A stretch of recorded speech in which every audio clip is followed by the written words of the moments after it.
Hello, everyone. Welcome to the Spiritual Relationship Podcast. In this episode, the topic will be the image of support. My name is Ken Hanneman, and this is my wife, Dr. Anna here. Hello. The word support, mm, we are aware of physical support that we provide to others or others to us, or physical support, things like money and health and all the other things, Resources or resources anything. and so on. So we already know about that. So we're not going to go into that. What we would like to go more in depth into is to understanding support in a more spiritual way. The fact that we live in communities with others, in families, we are influencing our environment. How we do it, that's another question. So, giving support can be something as simple as just being more self aware of your energy and maybe how others feel when you're around. And then if we see there's a benefit to us in giving out the right energy and having a more purposeful way in our relationship, maybe the self-esteem or this feeling of well-being that within you, how it makes you feel better, that you would realize this is very simple.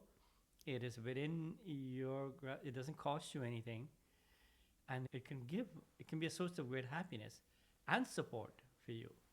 So let's look at it that way. So I'm going to ask Anne to give her contribution. Yeah, I want to say that this is a very nice episode because it's happening already.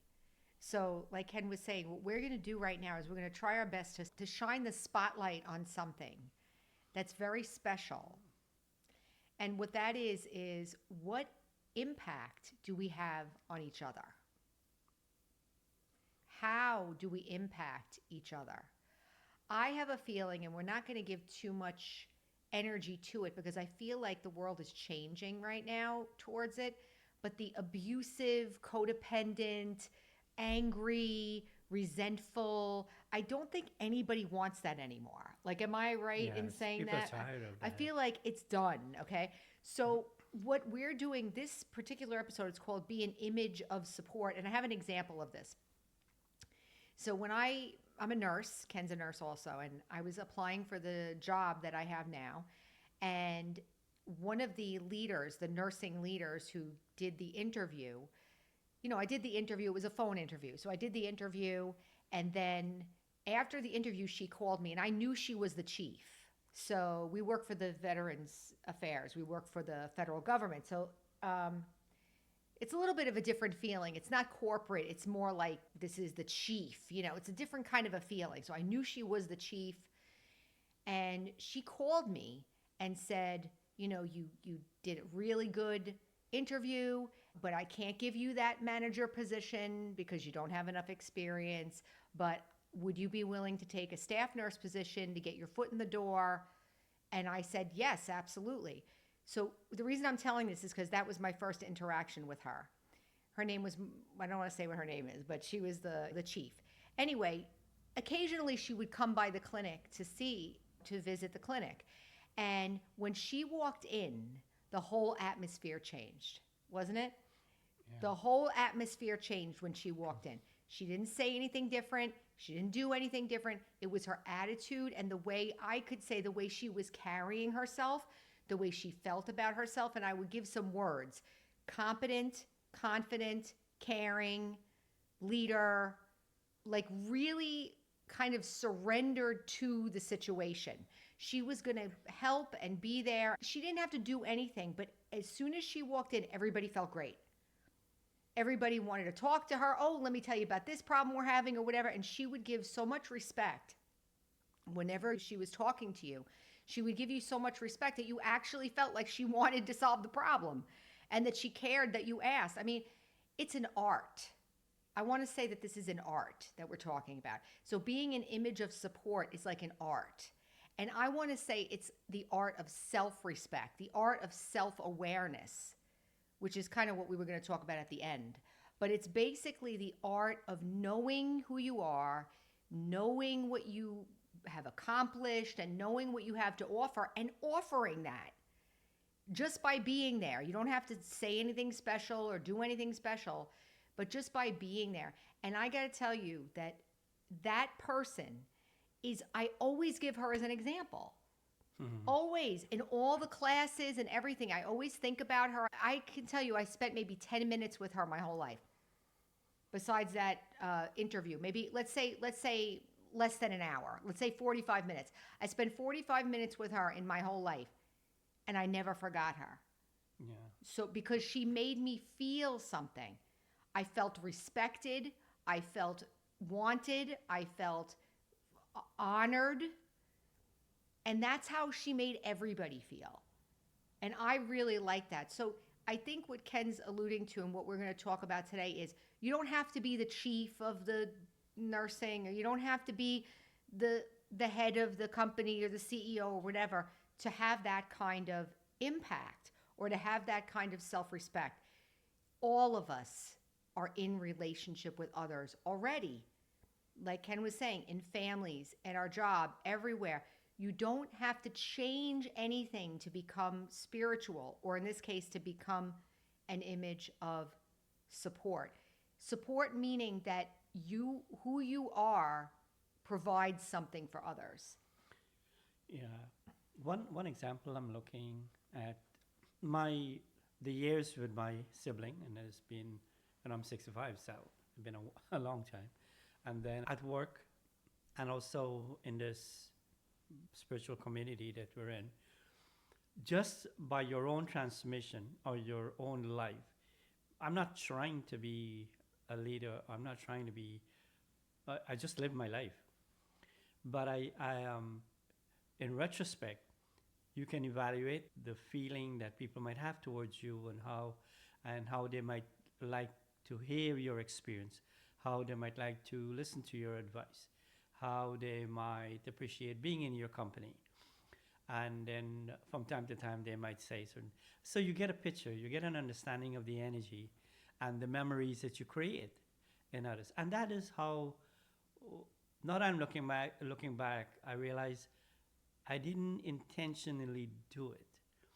What I found that the spiritual value that was helpful was that I had like a listening or an understanding of what others might appreciate, and two, being stable.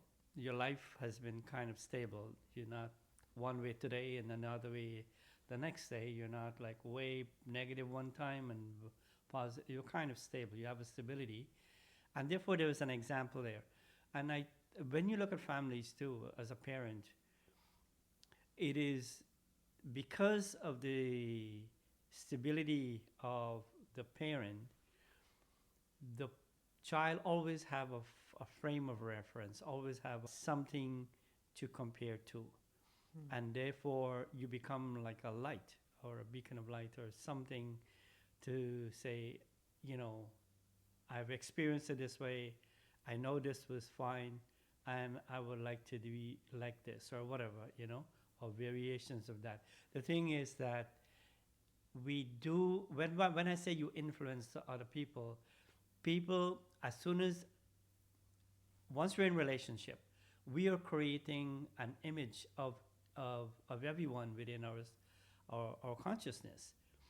And that image is being supported by feelings, by emotions, by good memories and kindness and love, or even negative things too, but whatever.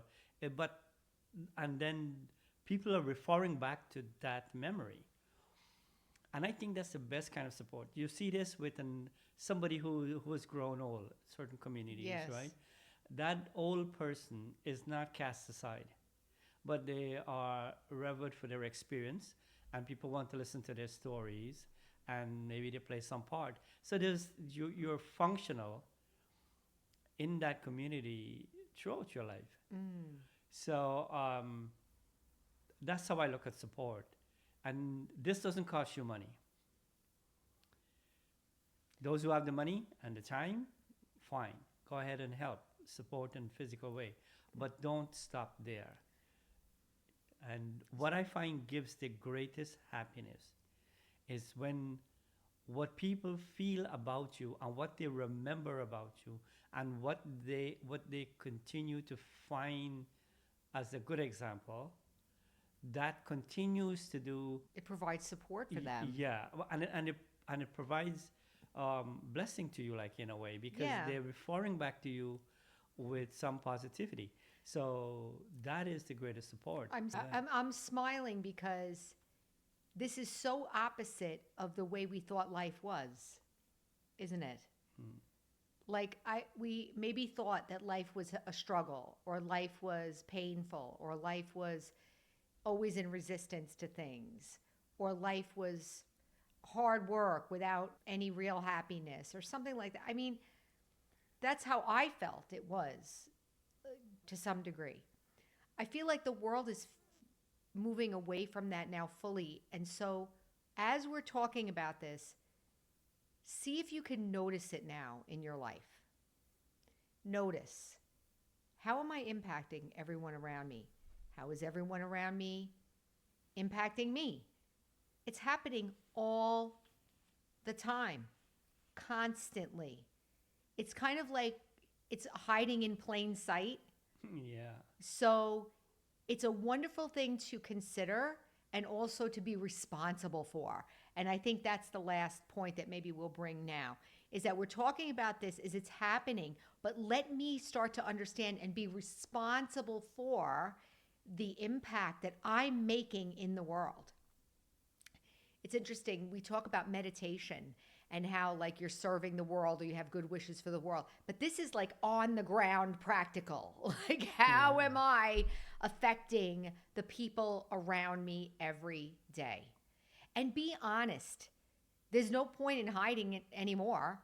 Yeah. Just be honest. Okay, yeah, I've been upset, or yeah, I've been selfish, or yeah, I've been resentful, or yeah, I've been small, I've been gossiping, I've been doing whatever. It doesn't matter. You can stop it today. You can stop it right now. Everything that you have to give, they already know it. Here's the other secret. They already know what your potential is. It's almost like we don't know what our potential is, right? Yeah. So I think that's basically what we're sharing today is it's happening all the time. We're influencing each other all the time. And to become aware of it, let go of some of those negative ideas about how life is and become responsible. And I think obviously try to be positive, create a positive impact. One practice I would like to share. Some people think meditation is by getting lost and being able to go in trance or receive vision. But there's a practice that I do, and many others that I know do, and that is to spend a few minutes of your time visualizing the people around you and maybe the world, nature, your body, and send out good feelings and good wishes to everything. to everyone. What it does for your heart, it sounds as if it's imagination or it's like you're making like child's play then or something. It's not. Because if you look at the way our mind is being used during the day, support, being an image support, can also be done from your mind. And your mind is a resource that you can get support from if it becomes your friend, but it needs to be trained. So why not tap into that resource that you have? And one of the ways is to train the mind to think of giving and sharing. Become more aware of it, become more purposeful about it. And you'll see that it might take a while, but after a while, the mind is actually your tool. It's not you're the one using the mind. So why not make it your friend? Let it be your support. So train your mind to give. And this is thinking. Here again, you're not even interfering. You're not using up. This is happening inside. So it doesn't cost you anything, and you can do it anywhere, anytime, morning, evening, anywhere. So that's another form of support. So I hope that you all were able to pick up something out of this discussion, that it's already happening, become more aware, and to be able to use our mind to learn how to be positive, learn how to be giving, and transform our energy and become that image of support. So thank you everyone for being here, and take care. We'll see you next time. Thank you. All right. Bye. Bye-bye.